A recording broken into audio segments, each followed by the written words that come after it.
Et voilà, pour l'instant c'est déjà très bien et c'est pas dans l'ordre du jour, donc voilà. Mais ce serait en attendant de revoyager un petit peu, même si c'est en France, repartir en vacances, etc. Vous avez des futurs voyages en perspective? Donc comme je disais tout à l'heure, l'été prochain la Corse nous tente bien. Et cet hiver, je ne sais pas encore, on avait beaucoup apprécié Chamonix. Donc pourquoi pas y retourner. Mais à l'étranger, pour l'instant ce n'est pas prévu. Donc si je pouvais revenir en arrière pour changer le cours de ma vie, qu'est-ce que je changerais? Je vais dire absolument rien, mis à part une petite chose. Mais sinon, je me dis qu'il ne faut rien regretter. Tout a été fait, on va dire, par le destin. Et si j'en suis là aujourd'hui, c'est grâce à mon passé, à ma vie en entier, en intégralité. Donc je n'ai pas de regrets et je ne changerai rien, à part profiter peut-être plus de mon papa, de son vivant, car j'étais petite et j'aurais aimé avoir encore plus de souvenirs avec lui. Mais sinon, je ne changerai rien. Voilà. Ilana, les séries films que tu as vus récemment et que tu as adoré, comment ça va par rapport à ta spasmophilie? Est-ce que tu regardes le foot féminin en ce moment? Quelque chose que tu as découvert cette année et que tu ne connaissais pas? Qu'est-ce que ça te fait d'avoir ta chaîne depuis presque 3 ans? Alors les séries films que j'ai vues récemment et que j'ai adoré, je les ai notés pour pas en oublier. En film, j'ai regardé Nos cœurs meurtris sur Netflix, une très jolie histoire d'amour. Le secret de Brokeback Mountain, que j'ai vu hier soir, je ne l'avais jamais vu et il est vraiment extraordinaire ce film. Il est également sur Netflix, je vous invite à le découvrir. J'ai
Alors j'ai ma petite liste depuis très longtemps, je vais vous les dire. Pour une fille, Stéphane, Gisèle, Bonnie, Jeanne, Nastia, Edith, avec une préférence pour le prénom Gisèle, que j'aime depuis toujours. Mais bon, c'est compliqué de convaincre quelqu'un d'appeler sa fille Gisèle. Pour garçon,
change quand même beaucoup la vie.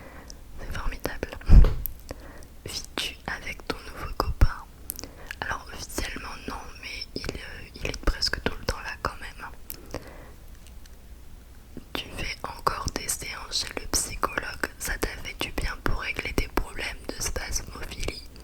Alors non, je ne vais plus chez le psychologue et je vais répondre que non, car j'ai l'impression que quand j'en parle beaucoup ou que je me focus entre guillemets sur le problème, eh bien c'est pire. Alors que si j'oublie que je fais de la spasmophilie, si je me concentre pas sur ce sujet, bah je suis beaucoup mieux. C'est comme la pensée positive finalement. Et je crois que le fait d'en avoir beaucoup parlé avec la psy, tout ça, ça a relancé encore plus mes problèmes. Donc je dirais que non quand même avec le recul finalement. Ouais, vas-tu refaire des vidéos sur des thèmes, des vidéos haul? Donc thème, je pense que c'est les débats, donc oui j'aimerais bien. Et les hauls aussi, j'aimerais beaucoup. J'ai tellement de choses à vous montrer. Des petites pépites que j'ai trouvées récemment. Marie SMR, comment as-tu rencontré ton chéri si ce n'est pas trop du domaine privé? Alors nous travaillons à la poste ensemble, il est facteur également. Donc on se connaît depuis des années. Mais avant, voilà, on ne s'attardait pas l'un sur l'autre. Enfin, comment dire, on était collègues, on ne s'était pas vraiment remarqué du tout même. Et avec le temps, ben, on a commencé à bien parler, à se rapprocher. Et voilà, tout simplement, la vie a fait que. Est-ce que tu souhaites avoir des enfants? Si oui, as-tu déjà des idées de prénoms? Donc oui, comme je vous ai dit, d'ailleurs, pour revenir sur le sujet des enfants, vous savez, avant c'était un petit peu ma peur de ne pas réussir à en avoir, que mon âge, comment dire, que je vieillisse et que je n'ai pas d'enfants. Et je vis la chose avec beaucoup plus de recul. Je me dis que l'essentiel, c'est d'être heureux et que si je n'ai pas d'enfant tout de suite, ce n'est pas grave. Si par exemple ma relation devait s'arrêter, je n'ai pas peur de faire un enfant toute seule. Beaucoup de gens le font maintenant et c'est quelque chose qui ne me dérange absolument pas. Et c'est une idée que j'avais étant célibataire, donc je n'ai plus cette obsession de faire un bébé tout de suite. J'ai une cousine qui est enceinte, qui a 45 ans et qui est très heureuse, très épanouie. Voilà, j'ai 29 ans, je me dis que je suis encore large et que l'essentiel